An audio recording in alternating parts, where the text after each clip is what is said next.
والهادي إلى الصراط المستقيم وعلى آله وصحبه حق قدره ومقداره العظيم يا فتاح يا عليم. أما بعد.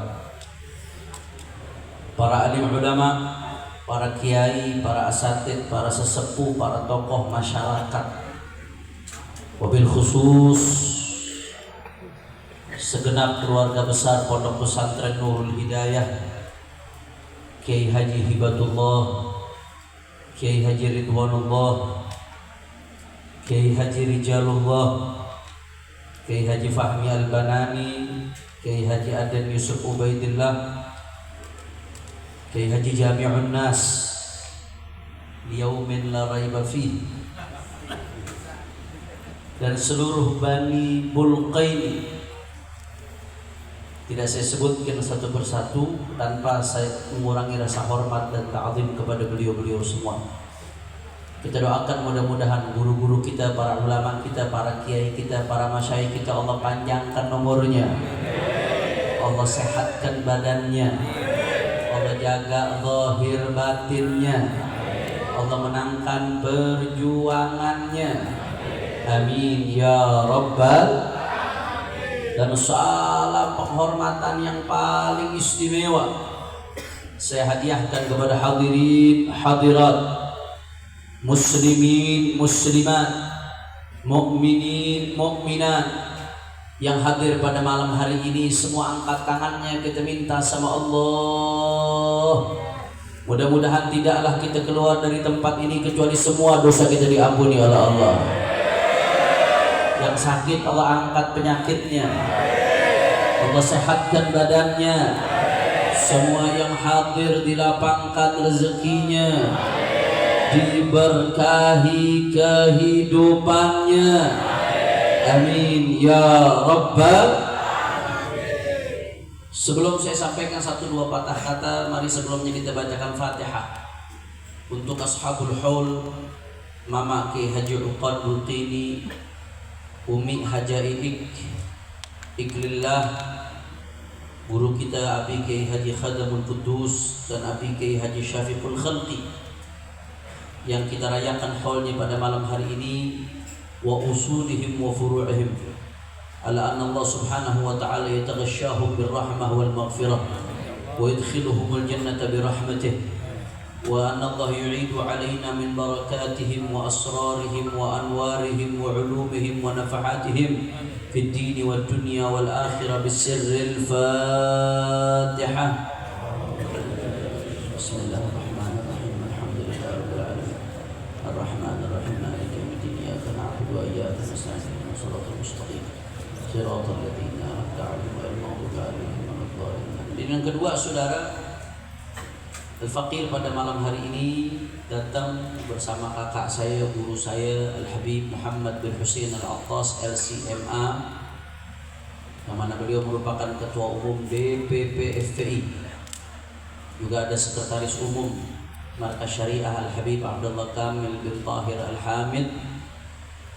Kami datang diutus oleh Imam Besar Sayyidil Walid Al-Habib Muhammad Rizq bin Husain bin Syihab, yang mana Kiai Sahal sudah tahu sendiri, beliau sudah azam kuat betul mau hadir pada malam hari ini.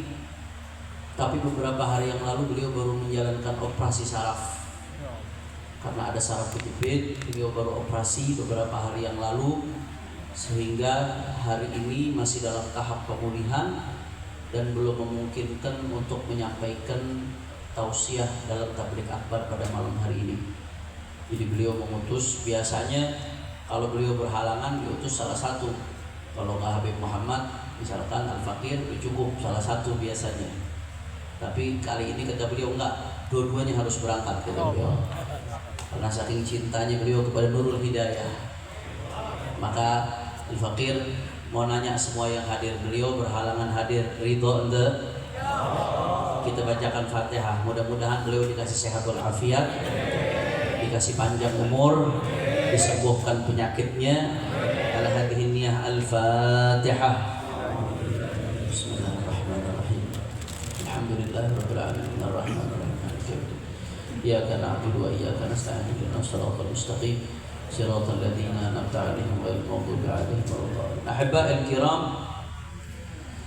pada malam hari ini kita merayakan Haul, ayah ideologis daripada kita ya ikhwan. Karena Al-Imam Al-Laqani di dalam syarah Nuzhatun Nazar itu mengatakan bahwasanya orang yang man la syaikha lahu fala nasaba lahu. Seseorang yang belajar tanpa guru itu ibarat anak haram, saudara. Gak punya guru itu ibarat anak haram yang gak punya nasab. Maka guru itu adalah ayah biologis buat anak-anak biologisnya, tapi ayah ideologis buat anak-anak murid-muridnya, saudara. Karenanya Al-Imam An-Nawawi alaihi ridwanullah dalam Tahdhibul Asma' wal Lughat, begitu pula dalam Al-Majmu' Syarh Al-Muhadzab, ketika beliau berbicara tentang ulama-ulama terdahulu dari kalangan mazhab Syafi'i seperti Al-Imam Ibnu Surayj dan ulama-ulama lainnya, Sufyan bin Uyainah, saudara. Kata Al-Imam An-Nawawi alaihi ridwanullah, fahuwa ahadu ajdadina fi silsilatit tafaqquh al-muttasil ila Rasulullah sallallahu alaihi wasallam. Jadi Imam Nawawi itu kalau udah nyebutin ulama-ulama Syafi'iyah yang di atas yang beliau enggak nututi, ketika mensifati beliau fahuwa ahadu ajdadina fi silsilatit tafaqquh ila Rasulullah.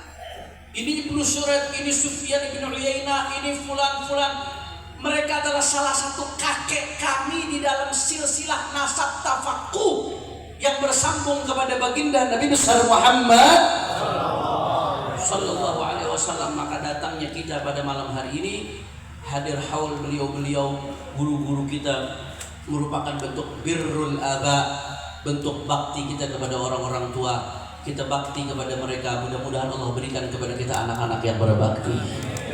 Dan gak sampai di situ, saudara. Ini ulama kita, guru-guru kita adalah orang-orang yang melanjutkan estafet perjuangannya baginda Nabi Muhammad sallallahu alaihi wa alihi wa sahbihi wasallam, yang mana Allah Ta'ala berfirman dalam Al-Quran, faqala ta'ala qul hadhihi sabili ad'u ila Allah ala basiratin ana wa man ittaba'ani. Shallu ala Nabi Muhammad. Kata Allah Ta'ala, qul, Allah perintahkan Nabi Muhammad untuk mendeklarasikan, saudara, untuk mengumumkan. Bagaimana Nabi Muhammad mengumumkan, mendeklarasikan? Hadhihi sabili, ini adalah jalanku. Bagaimana jalannya Rasulullah? Jalannya Rasulullah ad'u ilallah, mengajak kepada Allah. Saya garis bawahi sekali lagi, jalannya Nabi Muhammad itu ngajak kepada Allah, kepada syariatnya Allah, kepada agamanya Allah. Bukan mengajak kepada suku, saudara. Bukan mengajak kepada kelompok. Bukan mengajak kepada golongan. Bukan mengajak kepada sosok. Apalagi mengajak kepada partai, mengajak kepada ormas. Itu semua hanya perantara. Tapi goalnya, tujuannya, jalan Nabi Muhammad ad'u ilallah. Allah perintahkan Nabi Muhammad untuk mendeklarasikan jalannya Rasulullah ad'u ilallah, mengajak kepada Allah subhanahu. Bagaimana Nabi Muhammad mengajak kepada Allah? Ala basirah, ay ala bayyinatin wadihatin, dengan dalil petunjuk yang terang benderang. Tapi di sini kabar gembiranya, saudara.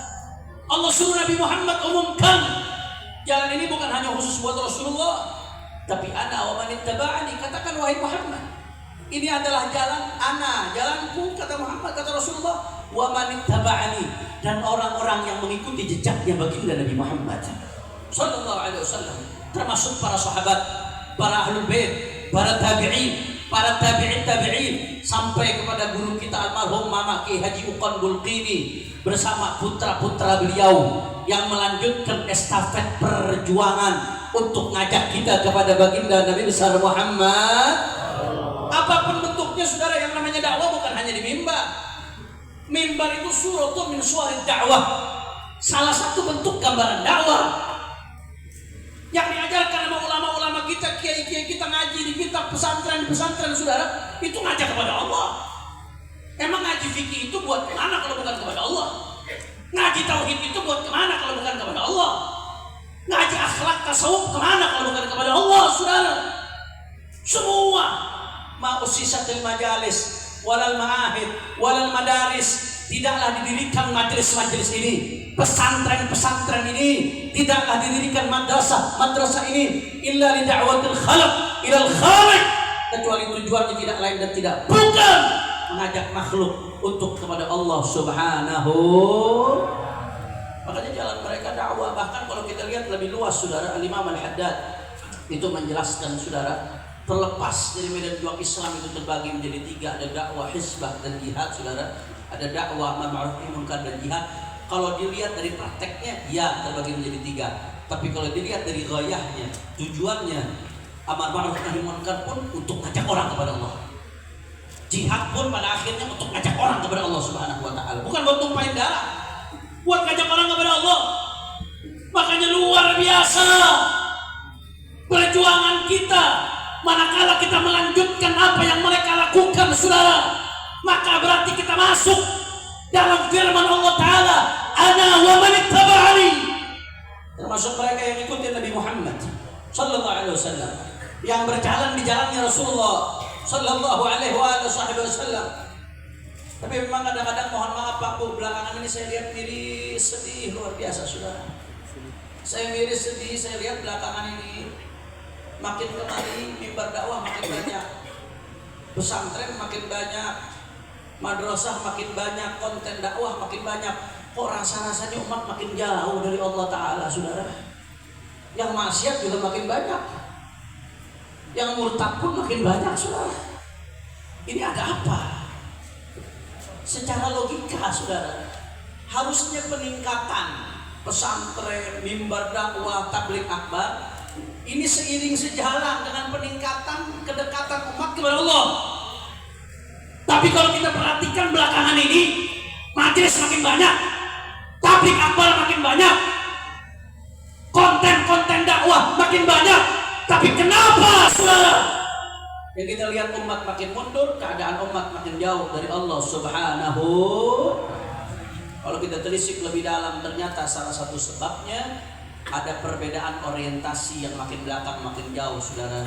Kenapa itu bisa terjadi? Karena saat ini dakwah tidak lagi dijadikan tuntunan, tapi dakwah dijadikan ini fakta. Makanya nggak masuk ke hati, cuma jadi tontonan buat muasin sementara, sesaat, saudara. Saya kasih contoh bagaimana sekarang orientasi orang, banyak sekali dakwah cuma dijadiin tontonan, bukan tuntunan. Mari saya kasih contoh, saudara. Berapa banyak sekarang kalau panitia tabligh akbar kumpul rapat, kita mengundang siapa? Oh, undang fulan. Kenapa undang fulan? Lagi viral sekarang. Nah, jawab yang jujur, yang begini ayak loh, Pak. Ini lemes-lemes pisan, gak kayak murid Kiai Khodam ini. Ayak loh, Pak. Kurang semangat, ayak loh, Pak.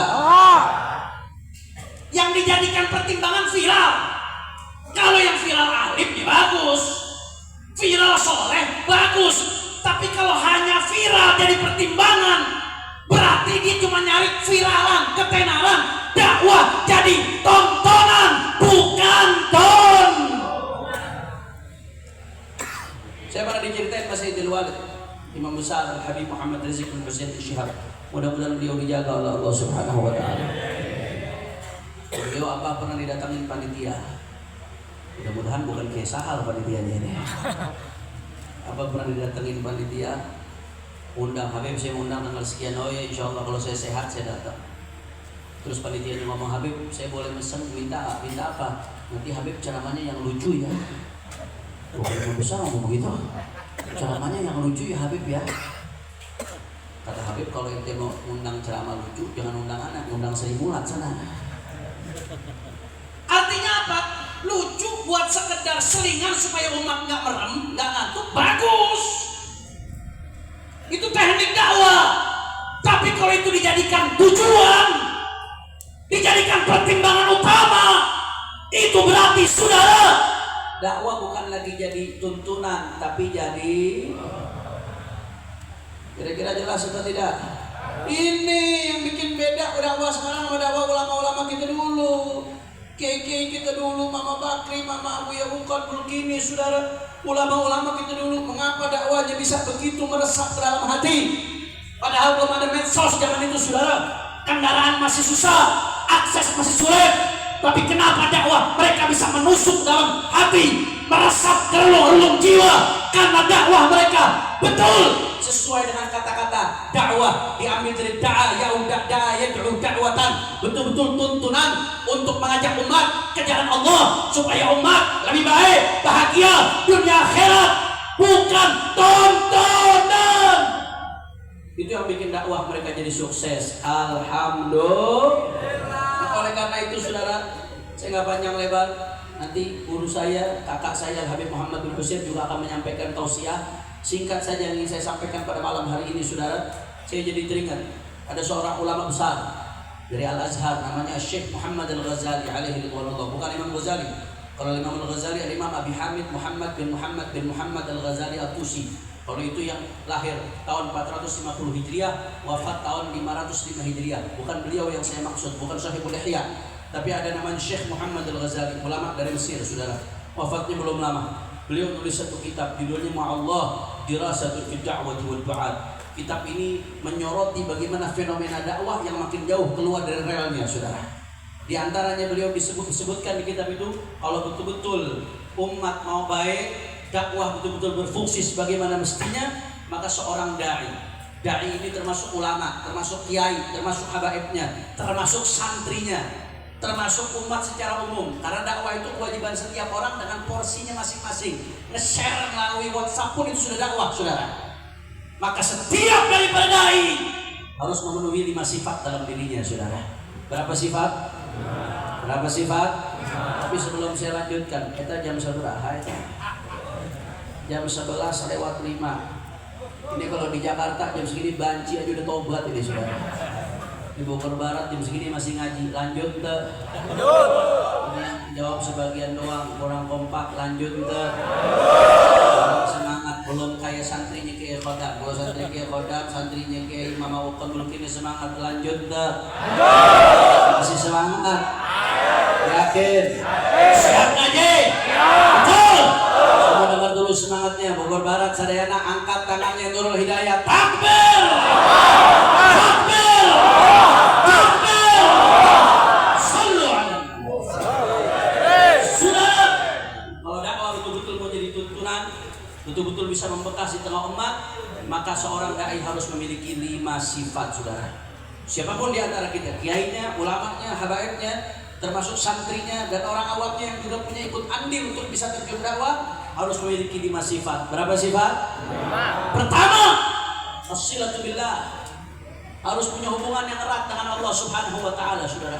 Al-munqati' 'anillah kaifa yad'u ila Allah. Orang yang terputus dari Allah, bagaimana dia mengajak orang kepada Allah Subhanahu wa taala? Al-munqati' 'anillah kaifa yusul ila Allah.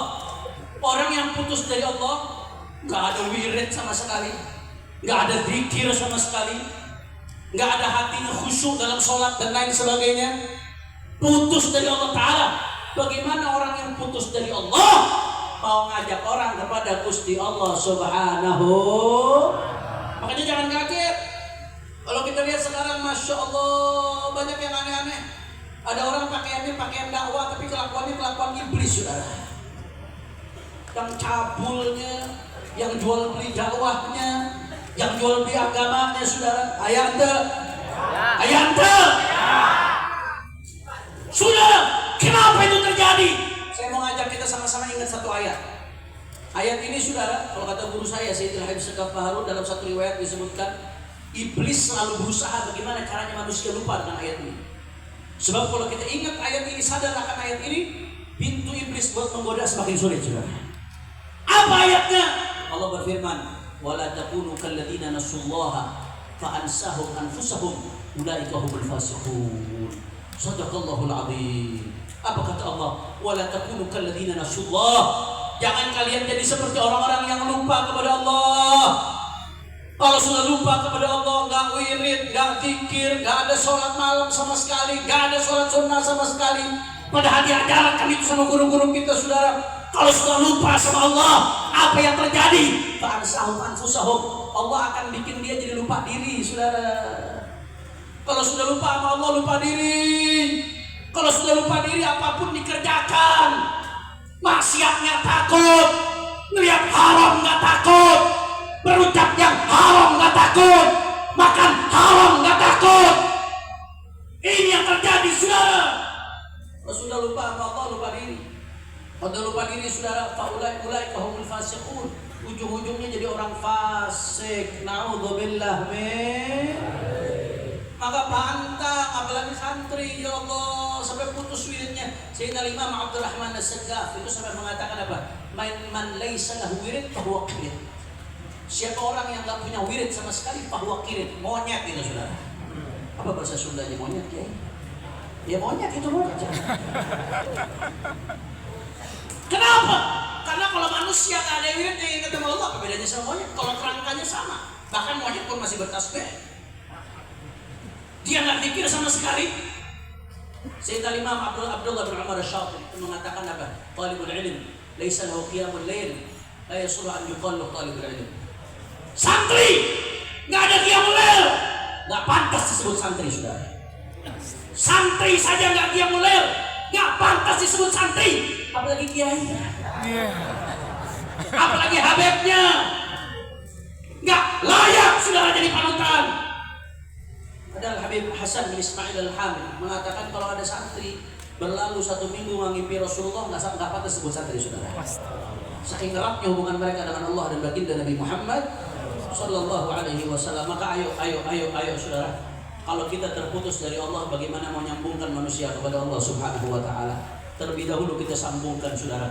Kenapa dakwah mereka Aulia Utis'ah, Wali Songo, para aulia kita dulu, Habib Abdullah bin Muhsin, keramat Empang Bogor, keramat luar Batang, dakwah mereka bisa begitu meresap, saudara? Tak lain dan bukan karena hati mereka dipenuhi dengan Allah, sehingga kata-kata yang keluar dari mulut mereka merasuk ke relung-relung jiwa, mengajak hamba kepada Allah Subhanahu.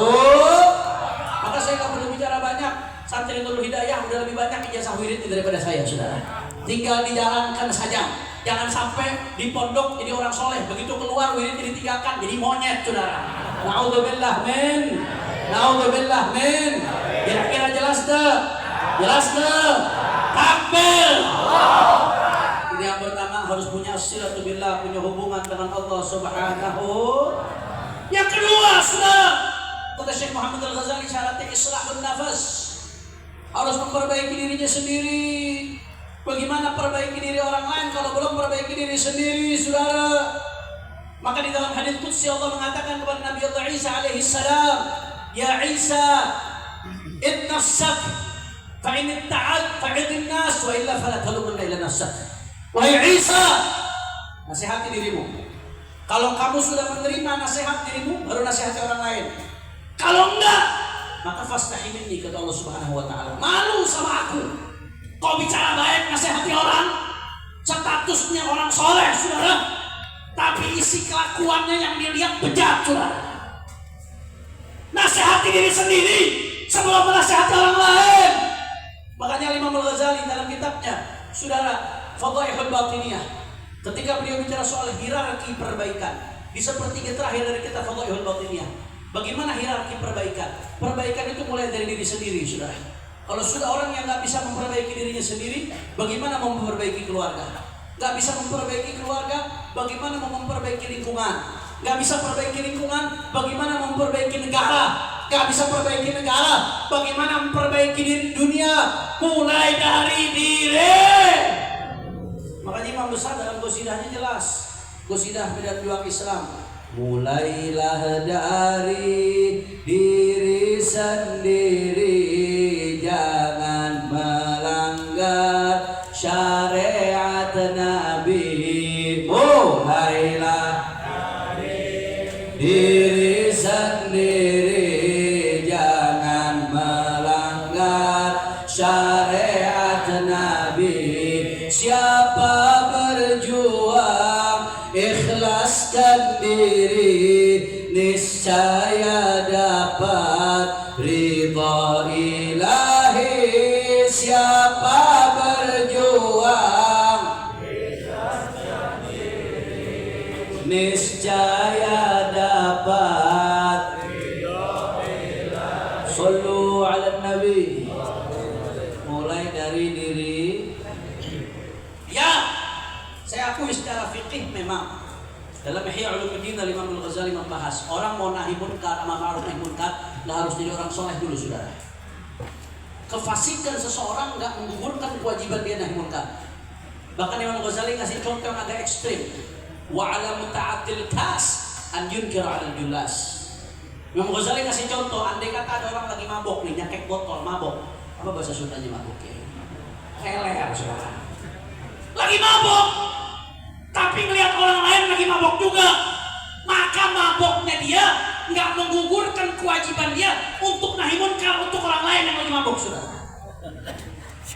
Ya, secara hukum seperti itu, kefasikan tidak menggugurkan kewajiban nahi munkar untuk dirinya sendiri. Tapi mau sampai kapan kabura maqtan indallah an taqulu ma la taf'alun? Kita kalau sibuk nahi munkar amar ma'ruf tapi nggak memperbaiki diri sendiri, maka ibarat lilin, saudara. Lilin itu menerangi sekelilingnya tapi menghancurkan diri sendiri. Na'udzubillah min.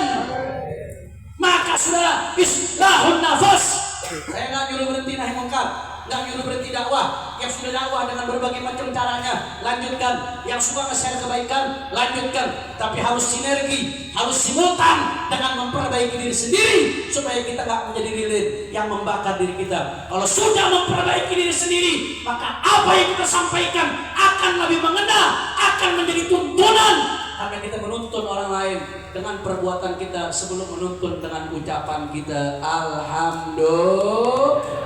Kira-kira sampai sini jelas dah? Jelas dah? Jadi syarat yang pertama as-silatu billah, punya hubungan dengan Allah. Syarat yang kedua islahun nafas, perbaiki diri.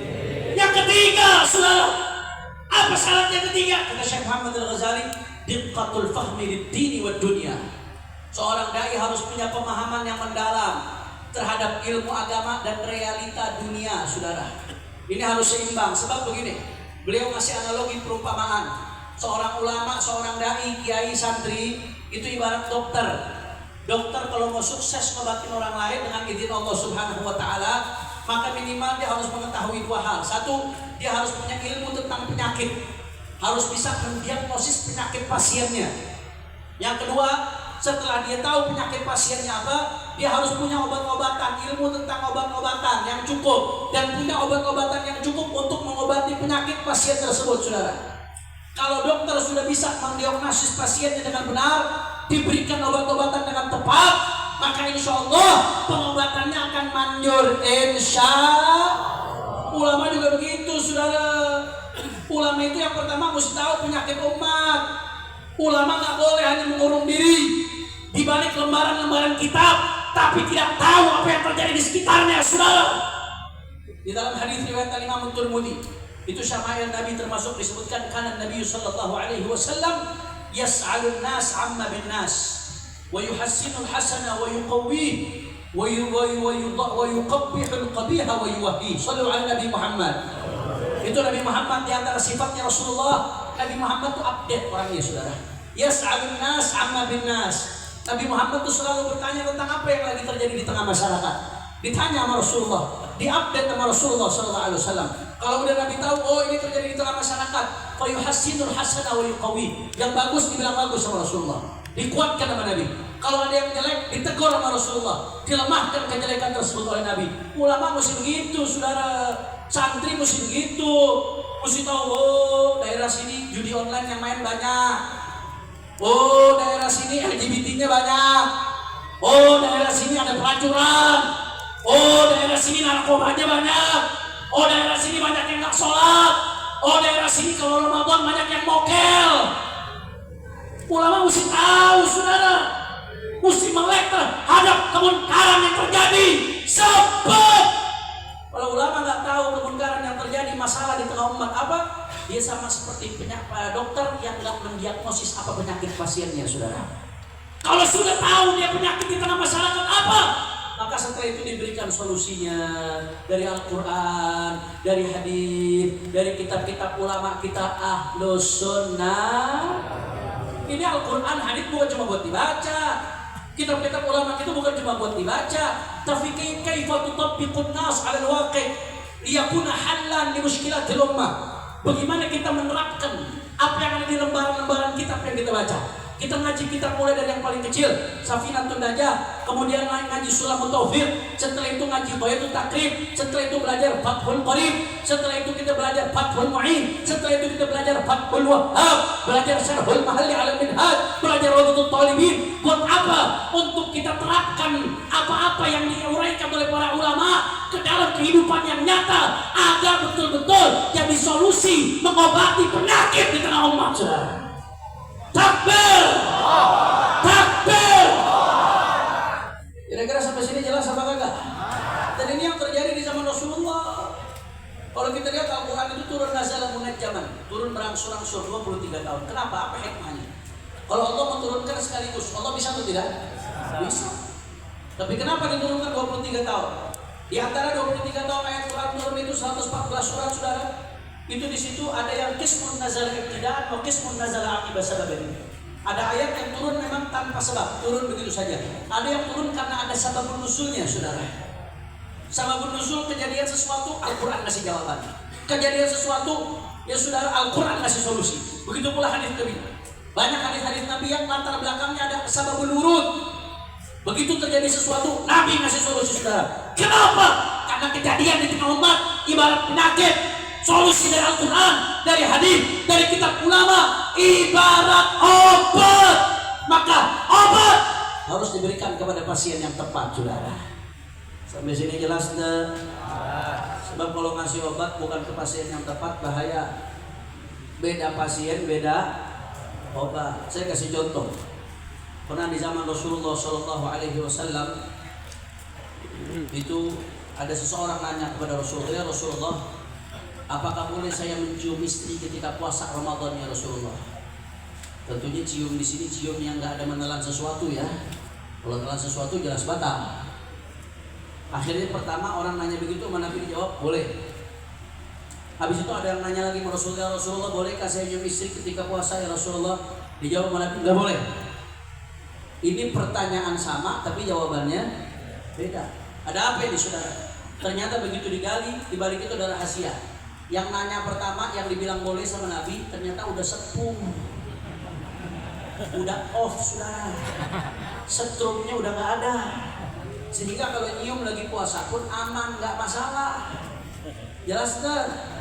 Tapi pertanyaan yang kedua masih muda, masih on, strong. Kalau dibiarkan nyium ketika puasa, khawatir offside.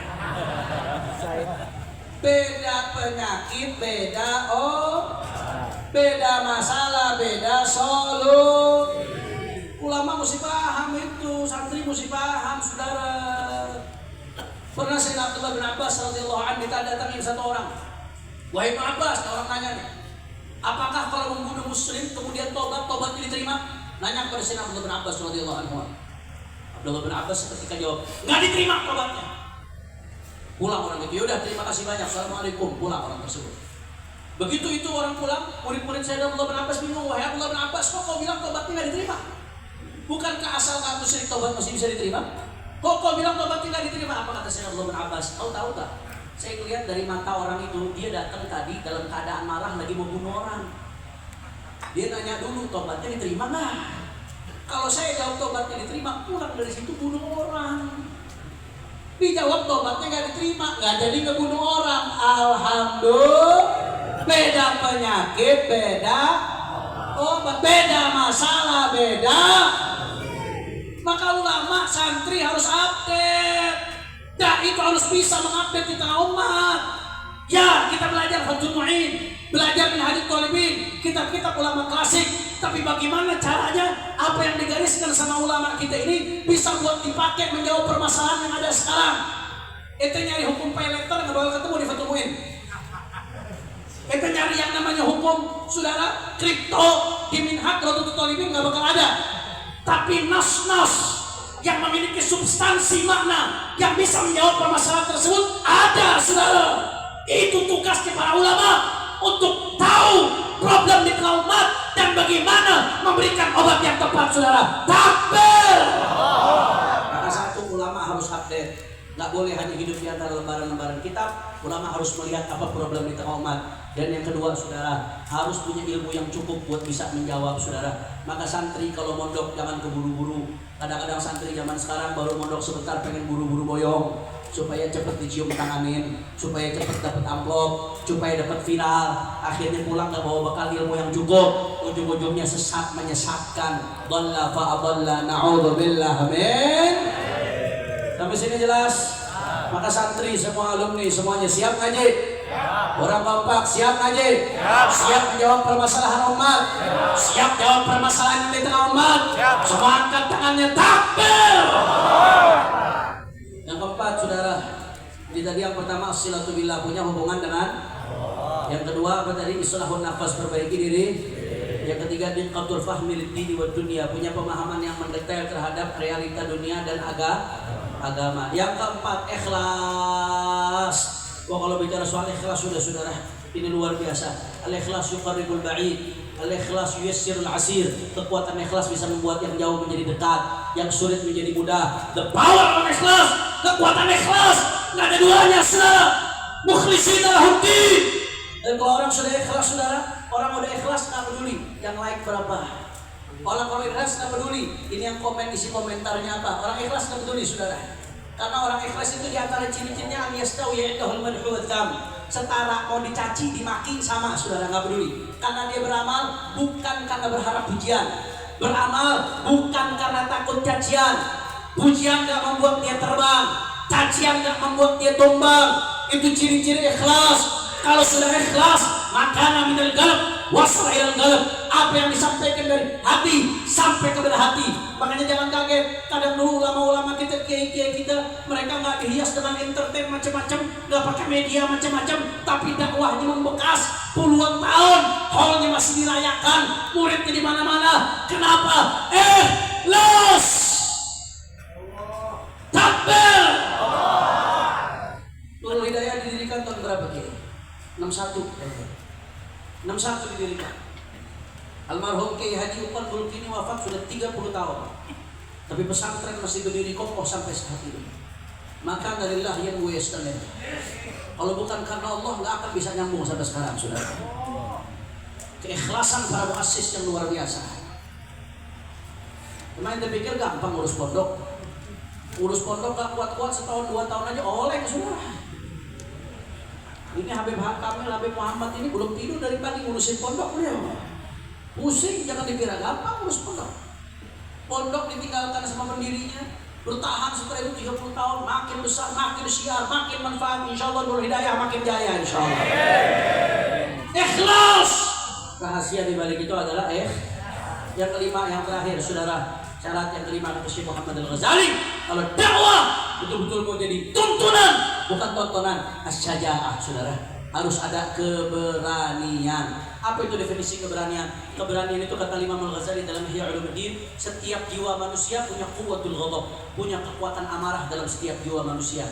Kalau kekuatan amarah ini dijaga dengan baik, kalau kekuatan amarah terlalu besar, terlalu emosi, namanya tahawur, ngawur.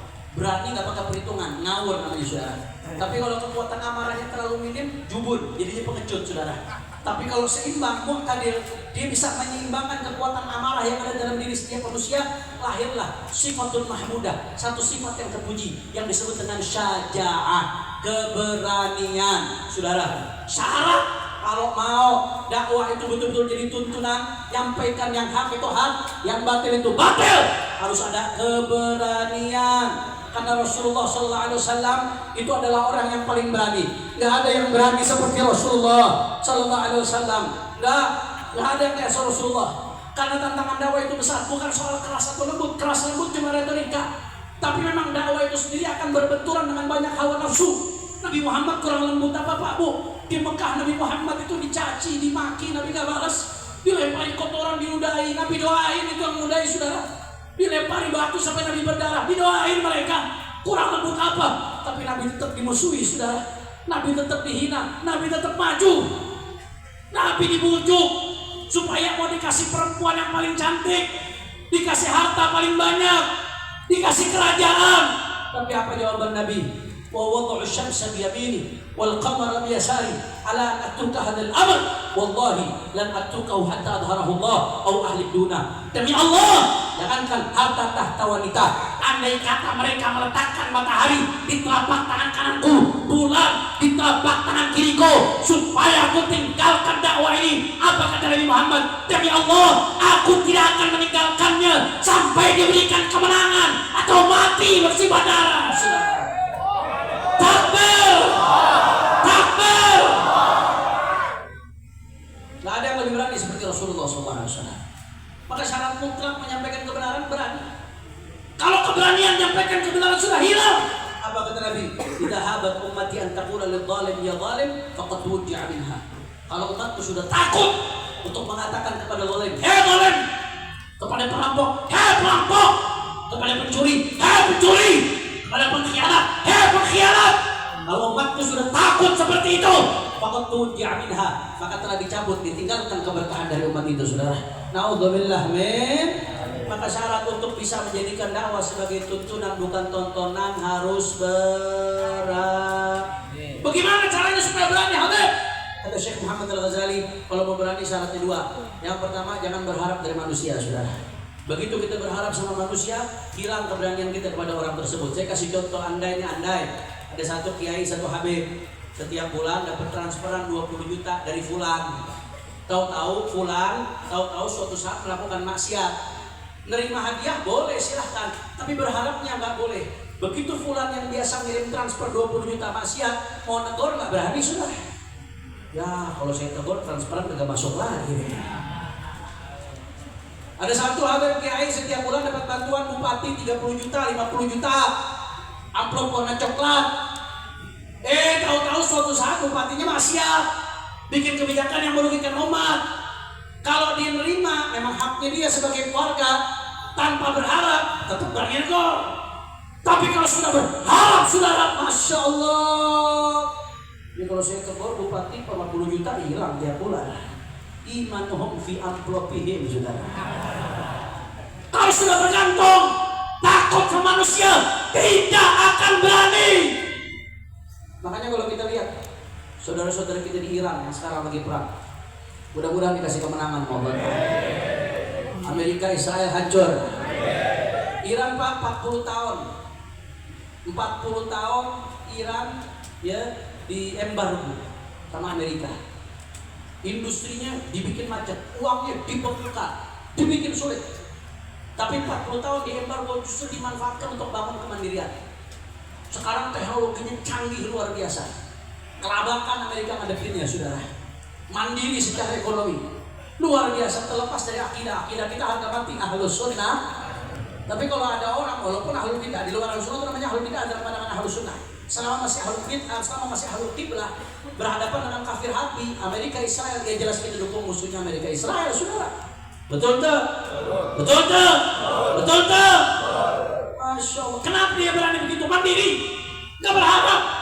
Coba begitu berharap, nanti kalau saya melawan Amerika, ya tarif impornya dinaikin. Nanti kalau saya lawan Amerika, dibikin susah nanti. Bisa ditumbangin ini negara, rezimnya bisa ditumbangin, dikerjain nanti, saudara. Selama masih berharap, tidak akan berani, saudara. Tapi kalau sudah mandiri, berani, tidak takut. Mudah-mudahan insya Allah Amerika hancur sebenarnya. Israel hancur, Palestina merdeka, musuh-musuh Amerika Israel dikasih kemenangan sama Allah. Amin ya Rabbal. Maka syarat berani satu, nggak berharap kepada manusia. Yang kedua, hanya berharap kepada Allah Subhanahu wa Ta'ala, saudara. Karena orang yang imannya kuat akan sadar keberanian nggak mempercepat kematian dia. Pengecutnya dia, rasa pengecut nggak akan memperlambat kematian dia. Orang yang beriman akan sadar seperti itu. Kalau sadar seperti itu, dia tahu manusia sebanyak apapun mau menyakiti dia, kalau Allah nggak izinkan, nggak akan terjadi. Begitu juga, saudara. Dia sadar manusia sebanyak apapun mau melindungi dia, kalau Allah takdirkan celaka, tetap celaka, saudara. Hanya bergantung kepada Allah. Maka kalau sudah nggak berharap sama manusia, bisa mandiri, hanya bergantung kepada Allah, di situ akan timbul keberanian. Kenapa kita ucapkan Allahu Akbar, saudara? Kenapa kita ucapkan itu? di dalam sholat dan di luar sholat, di takbir akbar, ketika membangun semangat di tengah umat. Kenapa kita ucapkan? Karena untuk menanamkan di hati kita, kalau sudah membawa kebenaran, al-haqqu min rabbik, bawa ajaran Allah, maka nggak usah takut. Siapa yang maha besar? Orang kompak, siapa yang maha besar? Siapa yang maha perkasa? Siapa yang maha kuasa? Siapa yang maha kuat? Siapa yang maha memberikan pertolongan? Kalau boleh mengatakan Allahu Akbar, berarti manusia, pejabat, orang kaya, siapapun, siapa yang maha besar? Takbir. Bukan berarti kita ngeremehin orang, bukan berarti kita merasa lebih baik dari orang, bukan. Tapi nggak perlu takut untuk menyampaikan kebenaran manakala datangnya dari Allah Subhanahu. Maka tadi 5 syarat untuk dakwah betul-betul menjadi tuntunan, bukan sekedar tontonan. 1, usilatulillah, punya hubungan dengan. Yang kedua, islahun nafas, perbaiki diri. Yang ketiga, saudara, adalah diqqatul fahmi lid-dini wad dunya, punya pemahaman yang mendetail terhadap ilmu agama dan realita dunia. Yang keempat, yang kelima, sajaah, berah.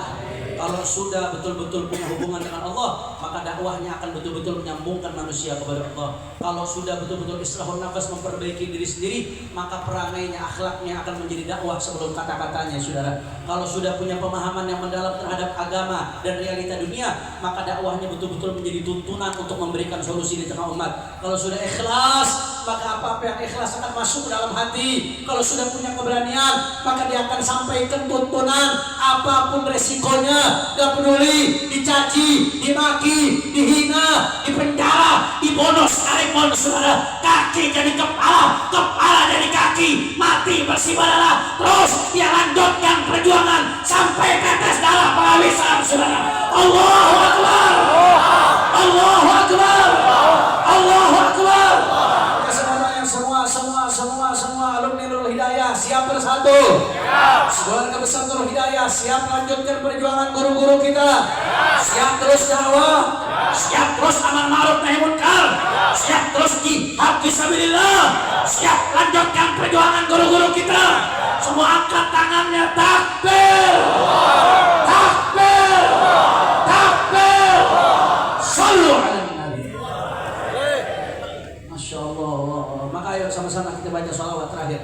Setelah itu kita dengarkan tausiah utama yang inti dari guru kita Habib Muhammad bin Husain Al-Attas.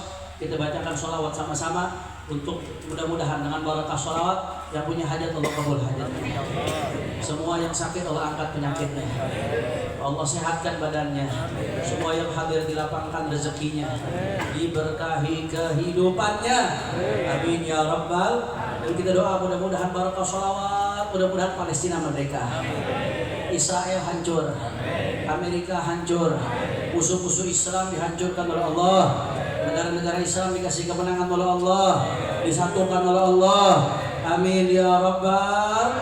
Dan kita doakan juga mudah-mudahan barakah sholawat guru-guru kita yang masih hidup, Imam besar Habib Rizik, keluarga besar Bani daripada Bultini, Allah kasih panjang umur, sehat walafiat, dijaga zahir batinnya, dimenangkan perjuangannya. Dan guru-guru kita sudah meninggal dunia, kita kirimkan pahala sholawat ini kepada mereka. Mudah-mudahan kubur mereka jadi raudhah min riyadhil jannah. Di dunia kita kumpul dengan mereka, mudah-mudahan di akhirat besok kita dikumpulkan bersama mereka. Amin ya rabbal. Hadrah ikut, backing vokal jangan ikut, biar jamaah jadi backing vokal. Siap goncangkan Nurul Hidayah dengan sholawat. Allahumma sholli ala Muhammad. Ya sama-sama semuanya semua. Allahumma sholli ala sayyidina Muhammad wa asyrifil qalbin bil qalbin. Allahumma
وكي هدي خدم القدس والمرقي هدي شفيق الخلق والولي عبد الرحمن مرضى شهر بن يحيى والدينا ووالديكم ان الله يتغشاه بالرحمه والمغفره والى حضره النبي السر الفاتحه.